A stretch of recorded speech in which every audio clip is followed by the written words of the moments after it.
Alice and I are always looking to be more healthy, and we were just talking about how fasting is one of the best ways to do that, but it's so hard. But the great thing about Prolon is that's not what you're doing. It's not that you're not eating for 5 days. Instead, you're using their science-backed program to convince your body you're fasting. You guys, this 5-day program really is amazing. It comes beautifully packaged and it does all the thinking for you. Each day is its own box. And by following their program, I know I just feel so much better. And I can't wait to experience Prolon Next Gen and continue to see results. For a limited time, you can be first in line to experience the new Next Gen at special savings. Prolon is offering the Prosecutors listeners 15% off site-wide plus a $40 bonus gift when you subscribe to their 5-day program. Just visit prolonlife.com/prosecutors.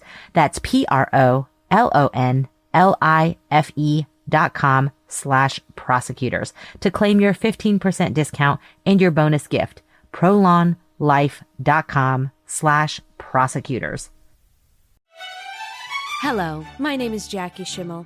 I'm the host of the Bitch Bible Podcast. If you've never listened to the Bitch Bible Podcast, I genuinely feel terrible for you. Because up until this moment, you haven't really been living or experiencing true, untethered, unhinged, morally flexible joy infiltrating your ear canals on a weekly basis. The good news is, there's still time for you, Katie. Buckle up, Buttercup, because I'm about to take you on a real bender for pop culture musings, aggressive social commentary, both piping hot and barely lukewarm takes, plus charisma for days. Make sure you listen to the Bitch Bible Podcast because objectively and unbiasedly, in my very humble opinion, it's the best podcast you will ever listen to. You'll laugh, you'll cry, you'll guffaw, you'll be appalled. And guess what, Katie? You'll just keep coming back for more. So go listen to the Bitch Bible Podcast, available wherever you get your podcasts. You're welcome.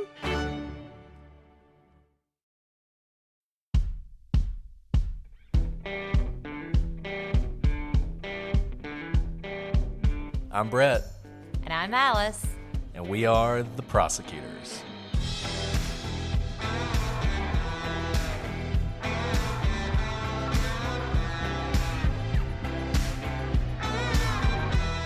Today on The Prosecutors, a DC lawyer works late and decides to spend the night with some friends. But when he's murdered, no one saw a thing. Who killed Robert Wone?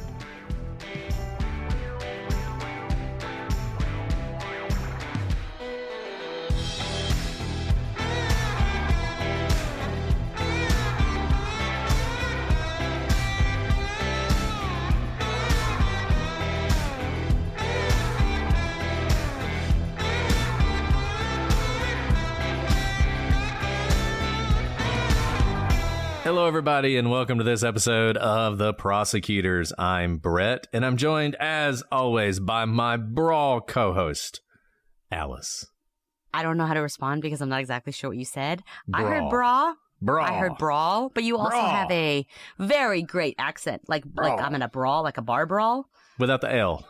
Brawl. It's What does that mean? Scottish. Oh. This is from Laney, and it means excellent or brilliant. Oh. So, I'm a brawl co-host. you're brawl. I like that. Brawl. Thank you, Lainey. That's fantastic. I was like, am I in a brawl? I don't know. Brawl. I don't know. Yeah. There you go. But I'm ready for a brawl. Brawl. Might get in one before this is over. You never know. We might. A legal one.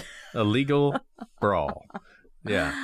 Yeah, we got a controversial one for you guys today. One that is as full of mystery as it is people who want to fight each other over what the answer is on this question. Because this is one of those cases where there are multiple possibilities and it's really not clear exactly what happened. But you feel like it's weird. We don't know who did it, but we do know who did it. Sort of. And that's the case we're going to do today. And I'm really excited. This is one that has been requested a lot. Robert Wone. Doing my best there. Alice is teaching me pronunciation, so I'm trying to do better. But what's interesting about this case for me is I was actually in D.C. at the time. This probably is the case that is closest to us just as, people. We're 1 degree of separation away from Robert. I was in D.C. at the time working at Gibson Dunn and Crutcher in 2006, so the summer of 2006. when this case takes place. And Robert is a lawyer who kind of did a lot of the similar things that Alice and I have done. And one thing I thought about as we were researching this case was, if things had been different and this had not happened to him, there's a good chance he would have been our friend, that we would have known him. He would have been in our circles at some point. He absolutely would have. Right? Like when we say 1 degree of separation, our circles of DC lawyer friends all intersect. We know his friends very well, but we don't know him. And I think you're right. I mean, the type of work he did, where he worked, and just based on his circle of colleagues, I think we would have absolutely worked together, or certainly have been, professionally friendly, which makes this hit really close to home because of how it's a mystery to this day. There's recently been a Peacock documentary about this titled, as you would expect, Who Killed Robert Wone? And, not a spoiler alert, we don't know. Like, technically, we don't know. There's been no one convicted of it. And so I think the timeline here is incredibly important. This is a knowable case, and it depends on certain witnesses who know what happened, who haven't said anything yet. And those people are alive. And I'm not saying specific people. I just literally mean this is a recent case. There are potentially additional people who know things that we don't know. And this case will not be solved unless someone speaks. Yes, this is the ultimate somebody knows something case, because in my opinion, there are absolutely, we can point to the people who know something. Who know. And this is going to be one of those cases that we spend a couple episodes on. If you don't know this case, I promise you, by the time it's over, your mind's going to be blown. You're going to be going down the rabbit holes. You're going to be watching a documentary, which is really good. And hopefully y'all will enjoy this. Alice, if you want to, why don't you go ahead and start it off? I think it's a great idea. So Robert Wone had a passion for law ever since developing an interest in politics and public policy all the way back in high school. He was a Brooklyn native, and he attended the College of William and Mary, and later the University of Pennsylvania Law School. So very well-credentialed, academically successful guy. He was on a path to kind of your typical success on paper. After working as a law clerk, which we've talked about before, it is not a position that is open to anyone who wants to do it. You kind of have to be at the top of your class at good law schools with a lot of good credentials to be able to be a law clerk to a judge, and he secured one of those positions.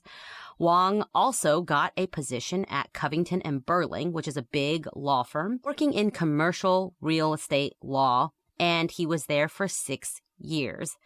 In June of 2006, Wong switched gears career-wise and accepted a job working as general counsel for Radio Free Asia. But it wasn't just professionally where Robert excelled. He had a robust personal life as well.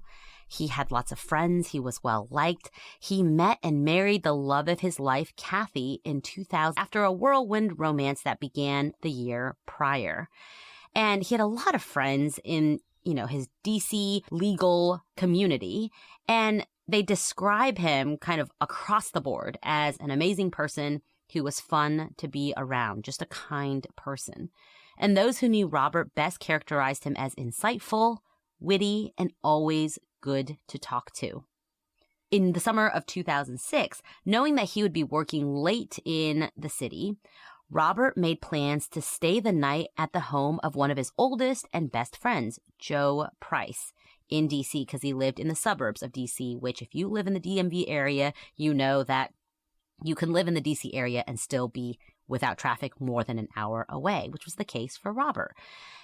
But only 79 minutes after the 32-year-old walked into Joe Price's home that he shared with 2 other men, Victor Zaborski and Dylan Ward, Robert would be dead, murdered by someone. And like I said, this one hits close to home in a lot of ways. Just looking at his career, so many of us who went to good law schools, went to big law firms, he did the big law firm game for about 6 years, which is pretty typical. A lot of people, they work at a big law firm, they pay off all those massive debts they have, they build up a nest egg, and then they go do what they really want to do. And that's what it seems like Robert was doing. He was at a turning point in his life. He was at that place where he'd worked really hard for several years, and now I think he was looking at starting a family. He was looking at doing a career that he was passionate about. He was looking at being more and more involved in his community.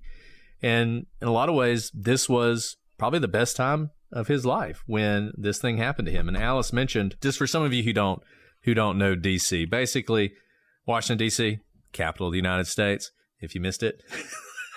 It's a great place. I've lived there 4 or 5 times at this point. But the older you get, the further away you want to live. And the last time I lived in D.C., I lived as far away as you could live on the metro, at the very end of the blue and yellow line in Springfield. And if you got on the metro and no delays, nothing, it took you at least an hour and 15 minutes just to get to the metro stop. And then it took you however long it took you to get home. So if it was a particularly late night, that's a lot. That's a long way. And Robert's not unusual in that a lot of people, DC, everybody has friends, just stay the night at somebody's house. And that's what he had planned on doing that night. And I think it was probably something that he had done before. But today, this is going to take that terrible turn that we've talked about. Okay, so this is August 2nd, 2006. So we're, 18 years away at this point. We'll start off in the morning, 8:45 a.m. So Robert and Kathy, they actually take their morning trip to work together. They go on the metro and they get off at DuPont Circle, which is one of the main sort of hubs in D.C. They kiss goodbye and they head to their respective jobs. And this would be the last time Kathy would ever see Robert alive. So Robert had a late night in the office at Radio Free Asia. He had just recently started this job and he had plans to meet with the overnight crew that he had not met before. And he's thinking like this is a after 9 o'clock type meeting that's going to happen. Now he knows that Kathy has an early morning the next day. And so he's thinking if I go all the way back, I'm going to get home really late. I'll probably wake her up. Better to just stay in town. And he calls a couple of his friends, 2 different friends. One's a female friend from college, and the other is Joe Price. He was one of Robert's best friends and lives with a couple of guys that we mentioned earlier who also had become friends with Robert over the years. And Joe was the first one to get back to him, and he said, absolutely, stay with me. And so that's what Robert decided to do. He arranged to stay at Joe's Swan Street row house in the DuPont Circle neighborhood of Washington, D.C. DuPont Circle is a really nice neighborhood. It's a great place to be. It's the kind of place you want to be if you're young and you want to go out. There's a lot of great restaurants. There's a lot of great bars. It's also at the time, and I think still to this day, is sort of a hub for the gay and lesbian community in D.C. and is the kind of developed that culture over the years. And I think still has that culture even now. And I lived Joe, like 2 blocks from Swan Street. Yeah. My first apartment in D.C. was just a couple blocks down from Swan Street, which is like a sweet little street with row homes that, are about 100 years old or older. And when renovated, are it's prime location and well over $1 million sort of real estate. These are nice pieces of property. Really nice places to live, especially at the time. DC's changed a lot over the years, but at the time, this was where you wanted to be if you could be there. So he's going to stay with his friends. At 9:30, he calls Kathy to just check in, let her know everything's going fine. He tells her he loves her, and he hangs up the phone. At 9:40, he meets with the night staff at Radio Free Asia. So like I said, this was pretty late. The meeting just starts at 9:40. The meeting lasts for about 45 minutes. 10:24, he calls Joe Price. And the assumption is he's letting Joe know that he's on his way. At 10:30, which is just a few minutes after the phone call, Robert arrives at Joe's townhouse, which he shares with his domestic partner, Victor Zaborski, and another roommate, Dylan Ward. We said this was an area of town that's always been a community that's open to the gay and lesbian community. And in fact, Joe was a leader in the gay and lesbian community in the area. And Joe, Victor, and Dylan, they were in a polyamorous relationship. Joe and Victor were primarily involved with each other and had been together since 2001, so for about 5 years at this point. They had actually attended Robert's wedding together. Ward entered the picture in 2003. He moved in with the couple shortly after that. And all three occasionally had relationships outside the group, but they referred to their group of three as a family. And by 2004, they were all friends with Robert. They had hosted his 30th birthday party at their townhouse, and Robert saw them probably 2 to 4 times a year, and he had visited and stayed at the townhouse at least 3 times. So he gets there, everybody sort of agrees that they chit-chat for a little while before everyone decides to go to bed. They show Robert to his pull-out couch on the 2nd floor, and he tells them, hey, I'm going to go take a shower, and then I'm going to sleep. That's, maybe 10:45-ish. At 11:08, Robert sends his final email, and all three men will say that they went to bed around 11 o'clock. So at 11 o'clock, everybody's in their bedroom. Robert's sending his final email at 11:08. So between 11 and 11:30 p.m., an older couple in the neighboring row house, and if you're not familiar with these row houses, you quite literally share walls with the house next to you. And having lived in a row house in D.C., you can hear a lot on the other side. I personally live next to a band, so heard them practicing night and day. And the leader of the band was really into the drums. And I had a new baby and our wall would shake. But this is to kind of show you the way these houses were built. Obviously, real estate is very precious, especially in the DuPont area, which is right smack dab in the midst of DC. And these walls have been there for 100 or so years. And it is very typical that you can hear what's happening on the other side. This comes into play here because the older couple in the neighboring row house reports hearing a scream. And they knew it was during the time frame of 11 to 11:30 because they were watching Maureen Bunyan, the news anchor for the 11 o'clock Channel 9 news at the time, like they do every night. And the program ran between 11 and 11:30 p.m. Now, note that the police found out about this when they were canvassing the neighborhood a few days later, and that the couple did not report the scream at the time it occurred. So there was no corresponding report that night. They didn't call the police, nothing like that. I will note there are a lot of screams happening in DC. Even in very kind of high-end neighborhoods of DC, it's still DC. It's still very much an urban area. Gunshots are still going off. There's lots of screams of people just having fun, quite literally joyriding, right? This is DuPont Circle has a lot of bars. It's a very, hubbub area. People are still out and about, even on weeknights, getting drinks, eating, etc. So the scream could be in terror or really just fun because you live in the DuPont area. So I don't think it's strange that they didn't report it that night. And I'll just point out, 11 o'clock on the East Coast in D.C. is not particularly late. I mean, that's when the news is coming on. And so it's not that late at night. It's not like there was nobody on the streets, like Alice was saying, and you hear a scream and it's out of character. Now, it's something that they noted. It's something that they remembered enough that later on, when they heard what happened, they connected some dots and they told the police. Though, obviously, this could be completely unrelated. Seems like a pretty big coincidence, but like Alice said, there's a lot of these kind of noises. I mean, if I called the police every time I heard a gunshot, I'd be calling the police all the time, right? Whereas if I heard a gunshot and then I found out somebody was shot nearby, I would be like, I heard the gunshot. Did I? I don't know. Maybe I did. Maybe I didn't.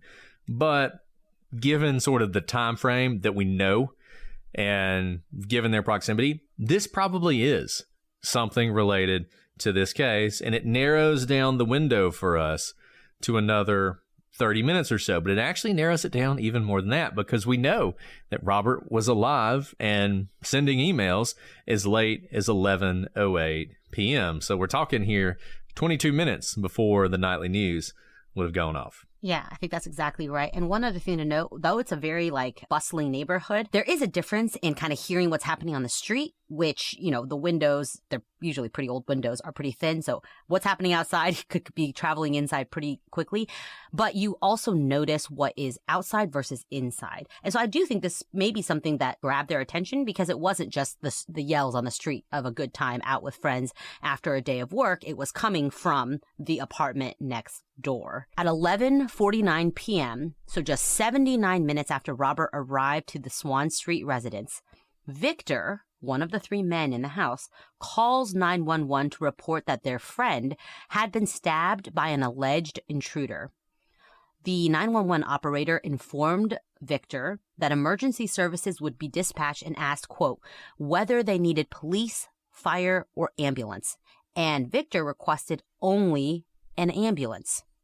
Interesting note, right? Usually, if there's an intruder, you might initially say, police, send the police. But all that is requested at the time is an ambulance. Now, if you listen to the 911 call, he certainly sounds distressed. It is not a calm conversation. You know, he's in an elevated anxiety state. So take it for what you will. Now, the reason we know that, by the way, is because it's included in an affidavit that was unsealed after the fact. And the affidavit, of course, is sworn by the agents or law enforcement officers who are investigating the case. So this 911 call continued. And Victor went on to say, we think it was somebody, an intruder in the house. We heard a chime, the door. And the operator then instructed Victor to use a dry cloth to apply pressure to the area of which their friend had been stabbed, because they're in like life-saving mode right now, right? And Victor responded that his partner, Joe Price, was already holding a towel on the injuries and applying pressure. So exactly what the 911 operator was telling them to do. Don't worry, my partner, Joe, is already doing that. Now, out of the blue, Victor then asked the operator what time it is. The operator responded 11:54 p.m. And just before the call ended, without prompting, Victor said, the person had one of our knives. This entire call lasted just 5 minutes and 40 seconds before the dispatch arrived. And you can listen to this 911 call, and it's one of those weird ones. It is one of those that you listen to it, and parts of it sound exactly like what you would expect. But the strangest thing about it is the way he moves between being hysterical and asking. When he asks that question about the time, it's like he's perfectly calm. He's like all hysterical, and then he's like, what time is it? And she says, and the thing about the knives. It's a very strange call. And obviously people who have heard it think it is strange. And a lot of people in law enforcement thought it was strange. One thing I'll say about this case has been litigated a fair amount for a whodunit. So there are a lot of resources. We'll put a lot on our website, prosecutorspodcast.com, so you guys can read some of these affidavits, read various filings that'll be helpful for you to go to the primary sources. There's a lot in this case, and I think this is one of those cases that you really could enjoy diving into. So I hope you guys will do that when you get the chance. So basically at this point, it's 11:54 or so, paramedics have arrived. And it gets even weirder at this point. In fact, it gets eerie. And that's how Jeff Baker, who was an EMT, would describe the scene when he arrived. He said that when he arrived, one of the residents, who turned out to be Victor, was standing on the front steps in a white bathrobe. He was on his cell phone, and he didn't respond to Jeff's questions about what was going on. He heard him say simply, stabbing, second floor. But he kept his head down and his eyes closed and did not make eye contact with Baker. So Baker, he goes ahead, he moves into the home, and he starts moving up the stairs. And he runs into another resident, and this would turn out to be Dylan Ward. He was also wearing a bathrobe. He was on the second floor of the home, and he was emerging from a small hallway area. Baker asked him, what's going on? Ward looked at him, but did not respond. Instead, he walked into the bedroom, the second floor bedroom, which was his, without saying a word, and shut the door. And so at this point, Baker's thinking, this is really strange. He now turns around and he sees that there's another bedroom on this second floor. He goes into that bedroom, and this is the bedroom where the stabbing had taken place. And he's met by the third resident of the home, Joseph Price, wearing only his underwear, sitting on the edge of the pull-out bed, the same bed that Robert is laying in. The EMT notes that if he was supposed to be applying pressure, he wasn't doing that now. He asks him, what's going on? And Joe responds, I heard a scream, and said nothing more. At this point, he moves off of the pull-out bed and over to the side of the room. This message comes from Greenlight. Ready to start talking to your kids about financial literacy? Meet Greenlight, the debit card and money app that teaches kids and teens how to earn, save, spend wisely, and invest with your guardrails in place. With Greenlight, you can send money to kids quickly, set up chores, automate allowance, and keep an eye on your kids' spending with real-time notifications. Join millions of parents and kids building healthy financial habits together on Greenlight. Get started risk-free at greenlight.com/Wondery. This is a mini meditation guided by Bombas. Repeat after me. I'm comfy, comfy. I'm cozy, cozy. I have 0 blisters on my toes, blisters. And that's because I wear Bombas, the softest socks, underwear, and t-shirts that give back. One purchased equals one donated. Now go to bombas.com/Wondery and use code WONDERY for 20% off your first purchase. That's BOMBAS.com/Wondery and use code WONDERY at checkout. Ryan Reynolds here from Mint Mobile with a message for everyone paying big wireless way too much.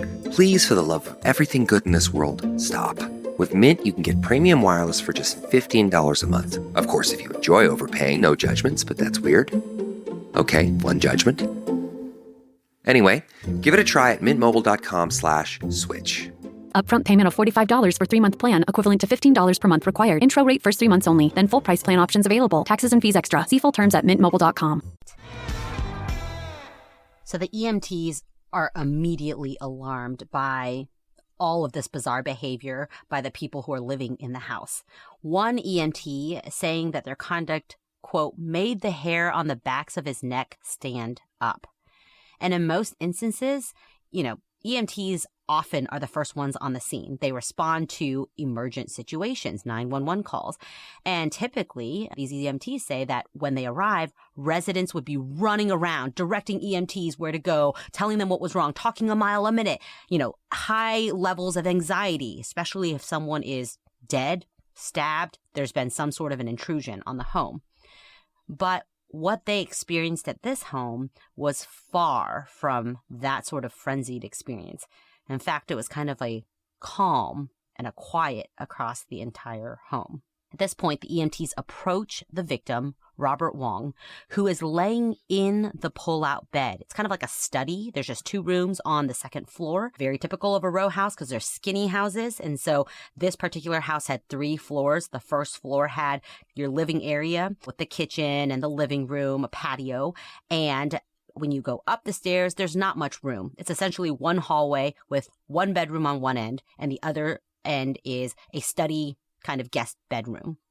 And then the third floor is another bedroom. And when they look at Robert laying in this pull-out bed, they're immediately thrown off by the scene. You see, Wong had a large hole in his chest, quote, big enough to fit your finger into. But this was the weird part. There was very little blood anywhere. Just 2 small blood stains on the bed beneath Wong and a towel with a couple small blood stains. Additionally, there were no other signs of disarray in the room. It looked like he had gone to bed. There was no struggle. His wallet was at the foot of the bed, undisturbed. But here he had this kind of gaping wound in his chest where typically you'd expect a lot of blood to be. But all we see are kind of 2 small spots of blood on the bed and a towel with just a few spots, not soaked in blood, but kind of drops of blood. Additionally, so to the EMTs, it looked as if Wong had been stabbed, showered, and then placed back into this bed where they now saw him. So at this point, the EMTs, they're beginning their examination. They're trying to figure out whether or not they can save his life. They noted there were apparently 3 stab wounds to Robert's chest. They could not find a pulse. His pupils were fixed and dilated, and there was no respiration. They also noted that none of the wounds were bleeding.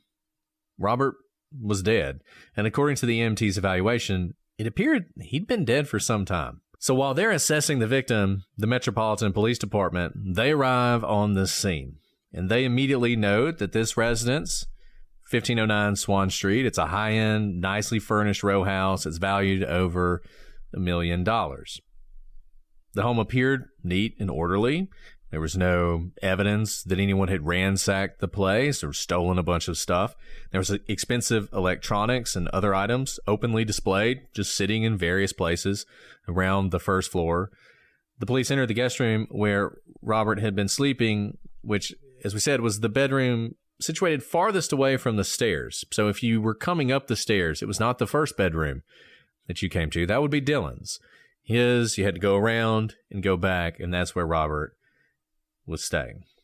Imagine, like, because these row houses are so skinny, you almost have to do an about face, like a 180 when you get to the top of the stairs. If you get to the top of the stairs, right in front of you is Dylan's bedroom. And then you essentially have to do an about face, turn 180, and walk down a skinny hallway. And right in front of you is a bedroom where Robert was. And if you do yet another about face, then there's a staircase going up to the third floor. So this is not, I mean, I don't think I could outstretch my arms, and I'm not that tall of a person in the row homes that I lived in or rented when I lived in DC. So relatively skinny. And if you kept going up to that third floor that Alice mentioned, that's where you would find Zaborski and Joe Price's bedroom. They were on the third floor, Ward's on the second floor. So the police come in and they find Robert. He's laying on his back. He's got his head on the pillow. His arms are at his side. He is laying almost, I mean, he is dead, but almost like you would expect to see someone in a coffin or something. I mean, he is laying flat on his back, arms at his side, head on his pillow, but he has 3 stab wounds in his chest. He's wearing a gray William and Mary t-shirt, and he has gym shorts on. The t-shirt has 3 holes in it that seem to line up with the stab wounds. The room was orderly, and there was no sign of any missing valuables. Robert's wallet, his BlackBerry, and his Movado watch were left in plain sight. Robert actually had 2 wallets, which I love this part of the story. So Robert had 2 wallets. He had one wallet that was real, and then he had his mugging wallet that had like a little bit of cash in it that if he ever got mugged, he would turn over to the mugger. This is living in DC, guys. so he had that as well. He's not the only person I've heard who does that. Living in DC. It's a great idea. Brilliant. Right?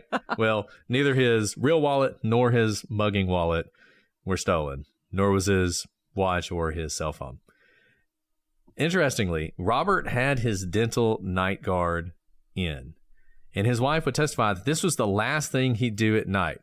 Take a shower, brush his teeth, pop in his mouth guard, go to sleep.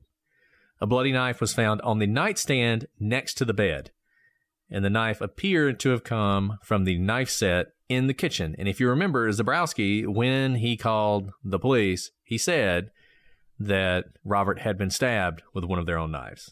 So the police also noted the complete lack of blood at the scene. If you look at pictures of this scene, it's pretty jarring because it doesn't look like a bloody murder scene at all, unless you kind of got closer and noticed the fact that Robert is actually not alive and there are holes in his chest. Nothing is in disarray. There's not blood everywhere. You can hardly see blood because he's laying on top of any kind of amount of blood that's there in the room. So the police do note, they're like, there's not a lot of blood here, which a blood spatter expert would later call completely inconsistent with a violent stabbing. Think of lots of other cases we've covered, right? Whether there was a stabbing involved or not. I mean, the staircase, Michael Peterson is coming to mind. If you've seen the pictures of the staircase where Kathleen fell down, it is kind of unclear whether she was stabbed or not, but there were certainly lacerations in her head and there was blood everywhere. I mean, quite literally on the walls, up on the ceiling, down the stairs. It looks like a slip and slide of blood, right? And that is not to make light of the situation, but it is clearly a bloody, bloody mess. Not so here with Robert. And the police also note, like the EMT, that there's apparently no violent struggle that occurred here. It appeared as if Robert had not even moved during the attack. And evidence technicians examined the large white cotton towel found next to the bed, and it had a few blood stains, but it was not soaked in blood. According to the blood spatter expert who would later examine the towel, he said it was inconsistent with having been used to apply pressure to Mr. Wong's wounds, as claimed by Zaborski to the 911 operator and by Price, Zaborski, and Ward in their statements to the police.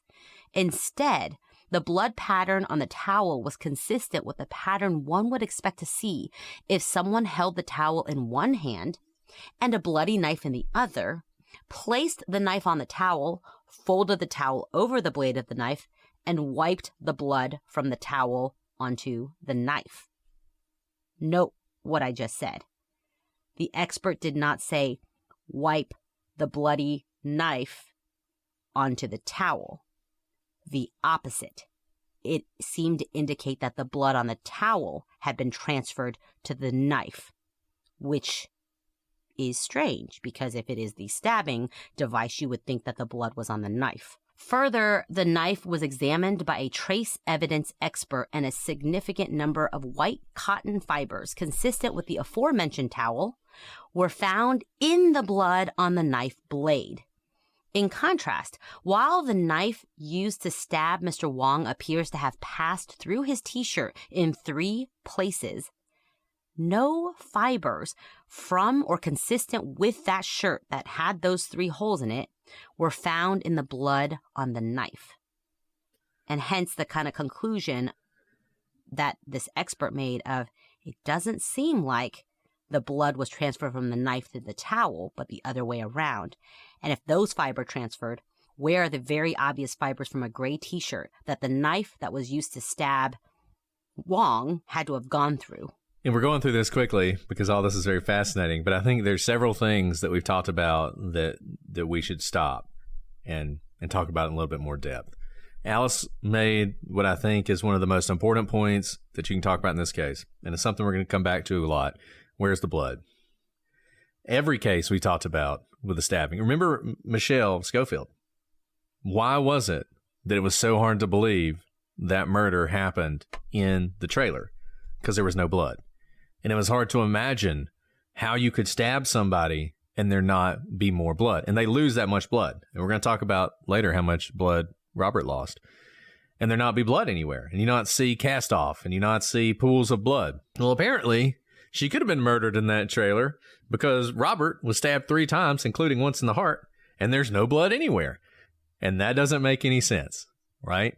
And maybe it's not impossible to have a murder like this. Some of our favorite experts are going to show up and testify for the defense, as they so often do, and explain where the blood went.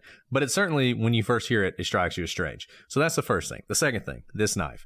Remember, what does Zaborski say on the 911 call? He makes a point to say, it looks like they used one of our knives from the knife block. Well, if what this technician is saying is true, that wasn't actually the knife used to kill Robert. That knife was planted. And in order to put blood on that knife, a towel was used. And that's why you don't see fibers from Robert's shirt. You see fibers from the towel. And this is a good place. Fiber evidence is one of those things that gets attacked sometimes. And when it's used improperly, it should be. It is very hard, you find a fiber on someone's body, to use that fiber to tie it definitively to a suspect, because there's all sorts of reasons for this. The same fibers in clothes, you know, like everything you buy from Walmart has the same fibers. There's no way that you could make that distinction. This, however, is a much better way to use fiber evidence. You see the fibers on the knife, they have to come from somewhere. You don't see the fibers you would expect. You see fibers that seem incredibly strange. These fibers from the towel. And so that's leading the police to think maybe that wasn't the knife that was used after all. And that's about to become important because the police, they're investigating this case. Whose room are they going to want to look into? Well, Dylan Ward lives right down the hallway. His room would have been the first one that any intruder who grabbed a knife from the knife block downstairs would have passed by. Well, they go in, and guess what they find? They find a cutlery set that was supposed to contain 3 knives, a large carving knife, a large fork, and a smaller knife. And it did contain a large carving knife and a large fork. But the smaller knife was missing from the set, and in fact, was never located, though we're going to talk about an attempt to identify where that knife went later. But at the time, nobody knows where it is. And according to the affidavit of the people who looked both at the knife and at the wounds, a duplicate knife was obtained from the manufacturer, and it was far more consistent with the depth of Robert's stab wounds than the knife found on the nightstand. And that's not all. When investigators looked for some sign of forced entry into the home, they found nothing, and they found that nothing was stolen. It was as if an intruder came in, grabbed a knife from the knife block, went up to where Robert was sleeping, stabbed him 3 times, and left without a trace and without taking a single thing. There's a lot to unpack there. Now, what you may understand from what we're talking about here is that the knife found on the nightstand next to Robert, which had blood on it, but then also the cotton fibers from the towel, was larger than the missing small knife in the cutlery set found in Dylan's room. And that's, we'll talk more about this knife, but obviously a larger knife, they make different types of wounds. Typically when you're stabbing, it kind of just goes the length of the blade. And so essentially these stab wounds are not as deep as the length of the knife that was found next to him. And this cutlery set, I don't know if anything comes to mind when you're thinking about a cutlery set, but this is quite literally like a carving the Thanksgiving turkey type of cutlery set. And it's not found in the kitchen, which is a pretty well-appointed kitchen, by the way. Like they are 3 working professionals in D.C. living in this nice row house, and they have a nice house, a nice kitchen. This is not some bachelor pad. And they do have nice knives downstairs, and it wouldn't be surprising to me that they would have a cutlery set. They seem like the type of people who would host a nice Thanksgiving dinner, for example. What's strange is that this cutlery set, which is still in kind of the original packaging where you have the cutouts of each of the 3 devices imprinted into the box, upstairs on the 2nd floor where there's no kitchen. There's no place to cook a turkey, for example. And even more interesting is that one of the 3 devices is missing. Yeah, and I'll just go ahead and tell you, we might as well just go ahead and talk about, where is that knife? Well, there's a story for this knife. And the story is the cutlery set was given to Dylan by his mom. And according to his mom, she decided to keep the smaller knife. Now, she can't produce the smaller knife. As we said, it's never been found, but that's her explanation of why there wasn't that 3rd knife in the set. And she did testify in court, so she was under oath. But what have we said a lot of times before? There's no privilege between mothers and their children. Parent-child privilege doesn't exist. Marital privilege does, but you can be subpoenaed to come testify about your child. We have always told you we hate using parents or grandparents as witnesses because guess what? Mama Bear gonna come out. Like, I would probably lie on the stand for my baby boy as well. I'm not saying she lied, but I'm saying we, as much as possible, avoid using specifically mothers and grandmothers as witnesses. Because whatever the reason, they don't have to know the whole reason, but they're going to say whatever they can to protect their child. Now, just ask yourself, why would you send a cutlery set to your child and leave out one of the 3 sets, right? I mean, was this a family heirloom and you lost one of them? No, she said she took out one of them. So she bought this cutlery set, thought my child would really benefit from this when he hosts his next Friendsgiving event. And it's going to be the hit to have this beautiful cutlery set. But I really need a small knife that doesn't match any of the other knives in my home. So I'm going to keep this one knife. And unlike the blowpoke in the Michael Peterson case, there's no blowpoke found, right? There's no gotcha moment in trial or in court.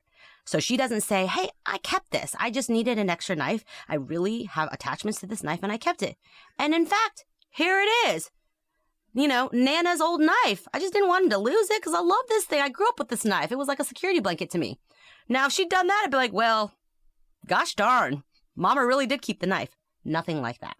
So that's why you have to listen to what sounds rational as testimony, but then also there wasn't any backing up of it. So you kept it. Where is it?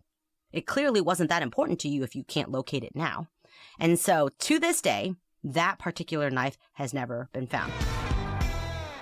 Find yourself looking for a new job or change in career? Monster.com is here to help.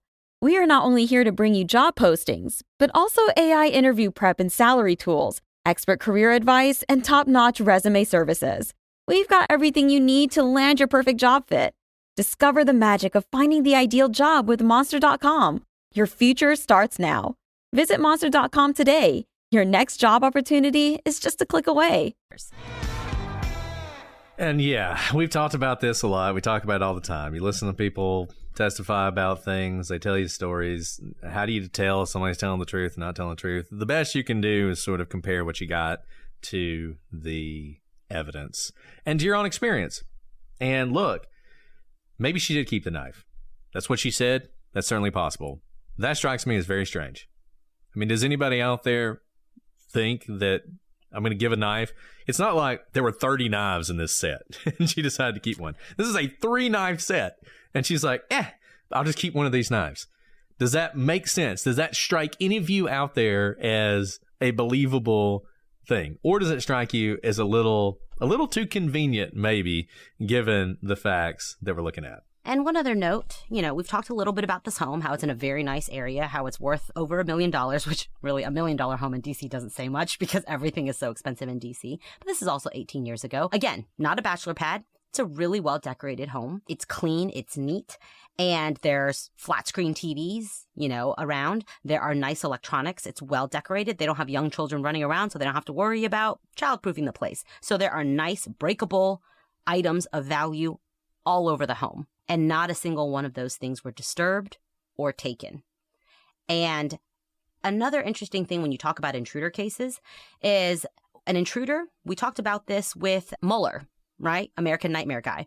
He stalked his victims and he knew everything about them. He knew he was in the home and he knew who he wanted to take, right? The daughter. So he would bypass the parent room and go to the daughter's room. So typically in intruder cases, you have an idea of who's in the home, and you would expect that they would be thrown off by someone who's never there except for that one night. In fact, had just arrived maybe 30, 45 minutes earlier.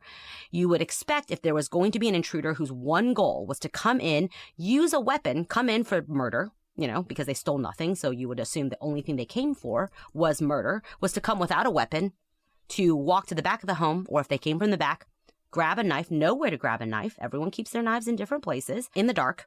To go upstairs and not attack or kill one of the 3 people that, if they stalked this home at all, would know lived there. And in fact, the most convenient room, which is if you go to the top of the stairs and trip forward, you're in Dylan's room. No, they're going to do an about face and go to a room where typically nobody sleeps. So if you're out for murder, go to one of the rooms where people sleep, not the study that typically has a couch, not even a bed, and go directly there to stab this guy who's been there for not even 1 hour, and then escape without taking a single thing. That's the situation that's being described as having had happened. Yeah, and one thing I want to mention there, whenever we talk about this claim that you often see in murder cases, that someone broke in without a weapon, then used a weapon from inside the home and did it. Somebody always is like, well, there was this one serial killer and that was his MO. Okay, fine. Generally speaking, most people are probably going to bring the weapon with them. Remember, this is not 4 o'clock in the morning. This is not a time where you could know that people are going to be asleep. This is when people are watching the nightly news. So what happens if you walk in? Restaurants are still open in this area. I had dinner in DuPont Circle at 11 o'clock. Absolutely. What happens if you walk in and there's 4 dudes hanging out in the kitchen and you don't even have a weapon? That seems like a pretty bad situation to put yourself in, particularly if, as Alice said, you haven't come here to steal anything, apparently. You've just decided to murder someone in this one particular bedroom. Why in the world would you rely on pulling out a steak knife from the knife block? And then, just another thing to point out, and Alice mentioned this, then you take that steak knife and you go up, you bypass the first room you come to, you go to the second room, you decide this is the room I'm going to kill somebody in. Then, somehow, you not only stab this person without them apparently moving at all, but you do it gently enough that you don't even plunge the knife all the way in, because the depth of the stab wounds is not deep enough for the entire knife blade to go in. And I'll tell you this, not usually, but oftentimes you see the opposite of that. You see that the stab wounds are actually a little bit deeper than the knife, because people, when they're stabbing someone and they're applying all that force, a lot of times the handle will go in to the wound as well. But here, this person decided, well, I'm going to stab you 3 times, including in the heart, but I'm going to do it gently so as the knife doesn't go all the way in. And then I'm just going to lay the knife on the side, the bedside table, so someone can find it later. That is what we are expected to believe happened in this case. And an additional thing is that in these 3 stabs, Robert didn't move at all. So maybe he was asleep for the first one. So maybe you don't see any sort of struggle or movement. And the reason we know there was no movement is that they are clean, almost surgical insertions of the knife into his body. So there was no movement, potentially no sound. These row houses, like I just said, are over 100 years old. They creak. Like you can, rip them down to the studs and renovate, and they're still going to creak because they're just old. That's what happens with old houses, and it's the great charm of them. And so there's someone within about 10 steps, and that's an exaggeration. It's less than 10 steps from this room where someone is being stabbed to death, and they aren't hearing anything. Remember the Idaho case? Whatever the perpetrator in that case wanted to do, if he wanted to kill 1 person or 4 people, what likely happened based on the positioning of one of the victims being kind of in the hallway out of bed was that someone heard something, got up, and probably ran into the murderer. And the murderer was like, well, gotta kill you too. But nothing like that happens here. We have 3 other people within very close proximity of Robert who apparently don't hear anything and also do not alert this intruder that they exist as well and can also be victims. And this perpetrator does 3 stabs, lays knife down, turns around, walks down the steps of the house and leaves. Again, taking nothing and doing this in like very short amount of time. And just in case you're thinking, well, this was a really expensive place. Maybe they fully renovated it. Maybe they carpeted the steps. Maybe these were really quiet steps. And in fact, they wouldn't have made a lot of noise. Everyone agrees, from the police all the way down to the people who live there, that these steps made a lot of noise. They creaked. They're very creaky. In fact, that's the way they're described over and over again. And that anyone coming up these stairs, you would have heard something. But no one claims to hear anything about this person advancing. And we're going to get more and more into the statements of the 3 people who were living in that home that you wonder about and wonder exactly what they knew and when they knew it. Alice, we've managed to already go an hour. I'm going to go ahead and do just this. This is like I said, this is one. There's a lot to discuss. There's a lot. And we haven't even really discussed the issues. No, but we're going to. Don't you worry. Oh boy, are we going to. So let's just go ahead and get to when Robert is pronounced dead, unfortunately. So this is August 2nd. We're rolling into August 3rd. At 12:04 a.m., shortly after midnight, Joe Price actually calls Kathy Wong, and he tells her that Robert has been stabbed and to get down to the George Washington University Hospital as soon as she can. He is the first person to call Kathy, but he does not say that Robert is dead. He only says that he's been stabbed. In his defense, it's possible he didn't actually know that Robert was dead, or it could just be he didn't want to be the bearer of bad news. Interestingly, he tells her that Robert had been stabbed in the back, which he'd not been stabbed in the back, and Joe should have known that. As we said, he was sitting on the bed, and he and the other 2 would say that he applied pressure to the wounds with a towel after Robert was stabbed. If that were true, he would know that Robert had been stabbed in the chest. So why he tells her that, I can't tell you. At 12:25 a.m., Robert is pronounced dead at George Washington University Hospital. He was only 32 years old. Well, I think it is heavy. It is heavy, and it's tragic, and it's bizarre. And I think you can already see why this is a case that's grabbed a lot of people's attention. If you've seen the documentary, you know how riveting this story is, and it's certainly a story that riveted Washington. I can say, of the people we know, of our friends, this is the one that has been requested more than any other case. So I hope all you people out there are listening, because we're finally doing this case just for you. But this is a case that sticks with you, and I can feel you guys already diving down the rabbit holes, and go for it. I always say you don't have to wait on us to tell you the story. There are so many rabbit holes. Like I said, I know Swan Street very well. I walked by this house every single day to go to the DuPont Metro to go to work for about 3 years. I didn't know it was the house at first, but again, I mean, I would walk home at midnight at 1 a.m. past this exact house. And I always went down Swan Street specifically because it's one of the smaller streets off of the hubbub of DuPont Circle that was just a little quieter, had beautiful trees. It felt safer. And that's one of the things about this. You know, we mentioned earlier that the police immediately noticed the fact this was a nice place. And you might be thinking, why did that matter? Why did it matter how much it was worth and all that other stuff? There's obviously violence in D.C. There's a lot of violence in D.C. But like everywhere, it's typically located in a lot of particular areas. And DuPont was always one of those places that you felt like was safe. And you felt like you were spending $1 million. And the good thing about that was nobody was just going to break into your house and stab you to death. So the police are immediately on edge. They're immediately thinking there's something going on here. There's something strange. So they are immediately thinking this does not make sense to us. And it doesn't take them long before they start looking at the 3 people who are living in that house. And we are going to talk about that next week. But for now, Alice, do you want to do a question? Would love to. Just for you guys. I'm really glad we're doing these questions. I really do enjoy them. I don't know if anybody else does. They could always just turn off the podcast, but I have fun with them. Oh, you know, we get people who are like, oh, I thought it was an hour and a half because you guys were doing an extra long episode. You were doing questions. Yeah, the questions are extra. If it weren't for the questions, we would just end now. So we're not taking anything away from you. Now, all you entitled people out there, we're just adding something else that some people enjoy. Go write it in a 1-star review we can read. We'll make fun of it. So if you do like these questions and you like having them answered, all you have to do is go to Apple. Some of you have left 5-star reviews, but it wasn't on Apple or you couldn't actually leave the question. You've emailed me. That works too.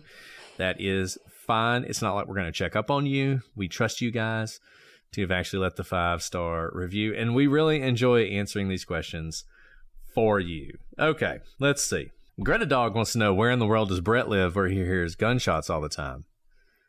You know, pretty much everywhere I've ever lived. I was going to say. I've heard gunshots all the time. I mean, even when I lived out in the country, I heard gunshots all the time, but it was because people were like out in their backyards shooting or something. Shooting beer cans. Exactly. Now they're shooting other things, but I hear it all the time. I heard the most gunshots when I lived in D.C. because I lived in D.C. And right before we moved, I remember it was like broad daylight.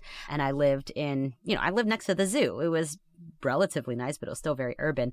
And someone was standing on our front steps. You know, these are row houses, so there's lots of steps. It's not like he was right in front of me, but was standing on our front steps at like 5 o'clock, 5:30, broad daylight, shooting at someone across the street.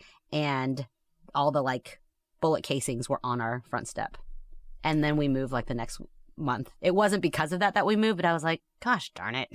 Come on. Yeah, I remember. So I've lived in D.C., like I said, multiple times. And the first few times, I didn't really have much money. So the places I was living in were not great. And I remember I moved in a sublet one place and the guy was showing me around. He was like, yeah, it's a great neighborhood. Just, you know, when it starts to get dark, just make sure you're inside. Don't go outside. And I was like, okay. And so I would sit Doesn't sound like a good place. Yeah. I would sit in my apartment and listen to like all of the police cars running up and down the road and the gunshots and everything else. It was an interesting experience. So, the same house is where we had our oldest child. And his first word was... Gunshots? No, it was wee woo for sirens. Because that's all he heard from our house. He would just sit at the window, our bay window, and go, wee woo, wee woo. That is hilarious. I love that. I love that. Let's see. Okay. This one's for me. This is from Drummer Key. Drummer Key says, Brett, I'm from Wales. What did you think of it on your honeymoon trip? I actually didn't go to Wales on my honeymoon. I proposed to my wife in Wales because she had spent a summer in Aberystwyth and I didn't get to go visit her. So I was like, we were going there because they're actually going to a wedding in Scotland. I wore a kilt. It was awesome. But on the way, I was like, hey, let's stop in Wales. And so I can see where you went to school that summer or that semester. And that's where I proposed, was in Wales. And I loved Wales. Wales was awesome. You talk about a beautiful place. And just amazing. Love it. It's so much more romantic than where I was proposed to. Why don't you tell your proposal story? Were there gunshots going on at the time? No, there were no. Well, there probably were. I was proposed to. Mr. Alice was so nervous. He didn't wait to go to the restaurant we were planning to go to. He just dropped down on one knee in the parking garage.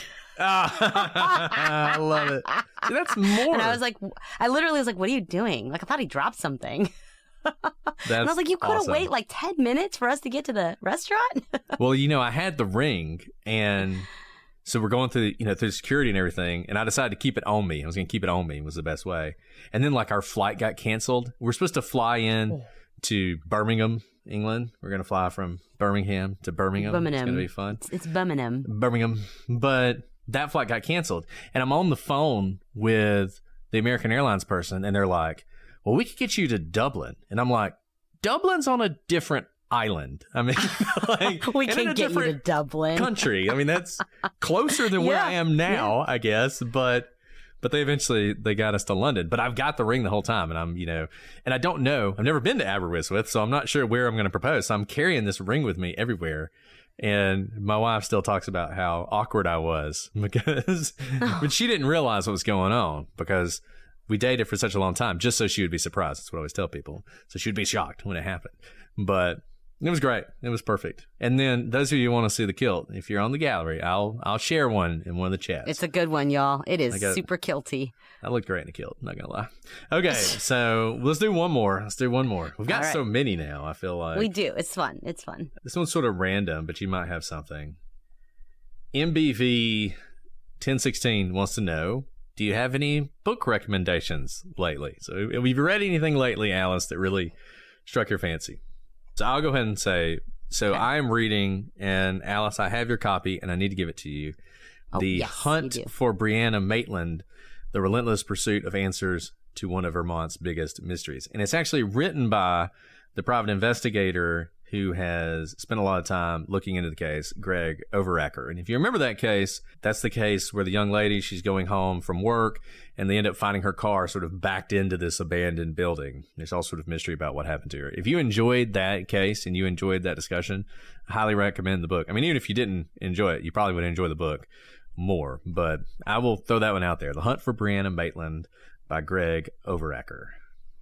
So in honor of Lunar New Year, Chinese New Year that just happened, I'm like trying to bring more culture to my kids who stare at me blankly when I speak Chinese to them. This is actually a book sent to me by a friend, and it's a young adult. I love young adult novels. My guilty pleasure in life is reading beautiful young adult novels. And it's called Where the Mountain Meets the Moon. It is based on like Chinese folklore, but it is just one of these like epic odysseys. And it touched me so incredibly much. My good friend Laurel, out of the blue, I was really sick, and she just sent me a book to make me feel better, and it was this book, and it brought tears to my eyes. I think my kids are a little bit young for me to read it to them, but this is one I'm going to put, in the stack of books that I cannot wait to read to them when they get a little bit older, because I think it's going to be one of those books that will stick with them their whole lives. That's awesome. I've been reading my daughter the original fairy tales because she watches the Disney movies. So I read her the fairy tales, and man, so we're reading Snow White, and I don't know if you guys remember Snow White the movie, but she sends the huntsman out to kill Snow White, and he's supposed to cut out her heart and bring it back as proof. And this is in the Disney movie, and he doesn't do that. Obviously, he cuts like a pig's heart out and brings it back to the queen. Well, in the original story, not only does he do that, but the queen cooks the heart and eats it.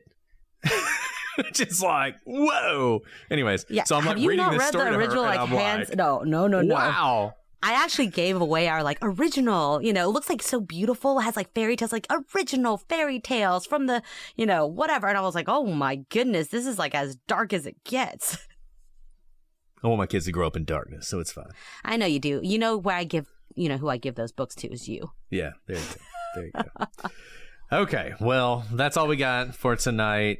Like I said, this is an awesome case. Go to the website. We'll have a lot of different things you can read. But, I mean, this is one, you Google it. A lot of you have not heard of this case. But once you start looking into it, there is a mass of information out there. You can spend days reading about this case, and it's worth it. I don't know how many episodes we're going to do, but at least 2 or 3. I mean, at least 2, obviously, but probably more like 3 or 4. And, we're going to have theories at the end of this. We're going to tell you what we think. Theories might take a while. Theories might take a while. There's a lot going on in this case, as I'm sure you've already seen. We want to hear what you think. Shoot us an email, prosecutorspod@gmail.com, @prosecutorspod for all your social media. Follow us on Twitter, which is now X. Follow us on TikTok if you're so inclined. Instagram, and obviously Facebook, where we have the gallery. Love hanging out on the gallery and chatting with you guys. Join Patreon. You get episodes early and ad-free. And if you are so inclined, you can watch us record these episodes live. We're here tonight with 110 of our very best friends who are both watching us do this and having a great time in the chat. And I'll just say, I know I have heard your cries. Patreon's interface is awful. And the longer we do this, the worse it gets because we got more and more stuff. So there is something called collections. If you click on the collections, I'm starting to put all the different things we do in different collections so it's easier for everybody to find. So if you can't find stuff on Patreon, you can find it there. Or you can just use the RSS feed, put that into your favorite podcast app, and you will get all of the final episodes will go straight to your phone or wherever you listen to podcasts. All right, Alice. Well, that is all I've got. Do you have anything else you want to add before we sign off? No, I think we've been talking about doing this case for a while because it hits very close to home. And I don't typically like doing cases that hit close to home because, again, just they hit close to kind home. of affects me. Yeah, it affects me a lot. So I'm glad we are diving into this. Love to hear what you guys are thinking because you will go around in circles until your hair is on fire trying to figure these things out. So join us on this wild ride. And you guys raise some of the best points. I love hearing your points because a lot of times you make us think and you make the episodes even better. All right. Well, we'll be back next week with more of this very strange case. But until then, I'm Brett. And I'm Alice. And we are the prosecutors.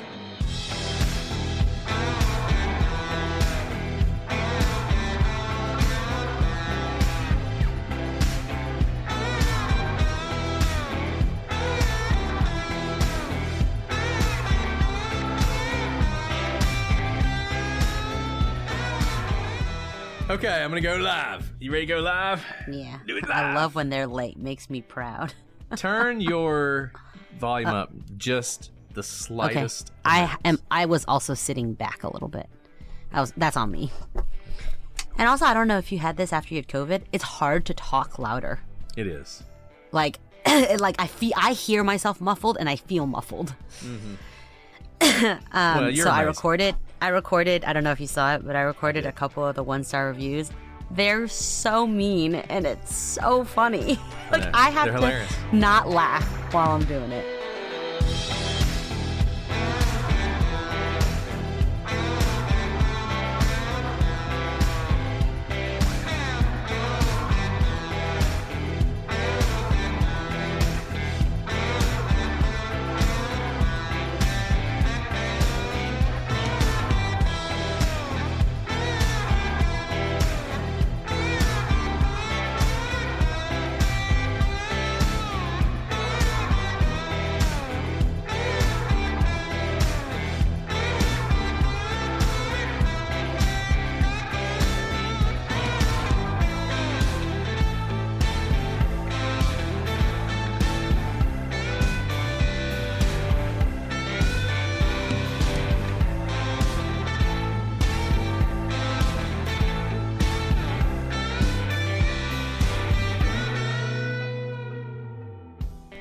I bought a mommy and me matching Easter dresses for me and Brittany. Aw, that's so I'm cute. so excited. I've been waiting for this for 3 kids. That is so cute.